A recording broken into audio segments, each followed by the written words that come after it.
klaseng gagamitin Pero nyo. pagka... Iba kasi po yung tile. Hindi, ano ba, ano kayo, may ganito na. Opo, meron na po. Kompleto na po na. Meron na po yung 2 tiles po. Pag turnover po. Wala na kayo. Oo, magpapaalis yung pa mo. Dito ma'am, dadalhin nyo na lang po yung Ito yung mga gamit. balikan lang, ano, sofa bed yung ano. Oo, ma'am. Diba? Pasok ka nga, anak.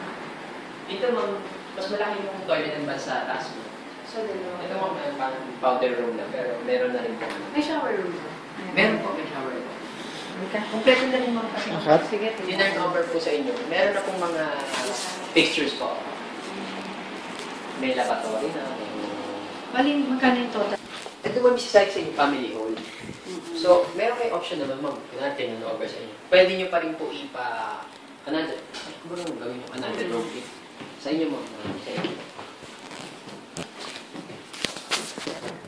Or as is na po. Pati yan? Hindi. Ay, hindi. Additional lang yan, wala.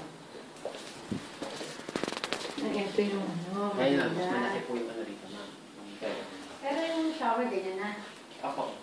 Ay, ito mo wala pa po. Yung pinaka-shower niya lang po na yung ano lang. Normal na shower. Ako. Pero yung sila, Ako. Meron akong ganito po. ganyan na yung... Ito po yung master suite natin. Ang ano lang po nito, ma'am, is wide yung ano niya for ventilation po. Maaliwalas po siya, ma'am.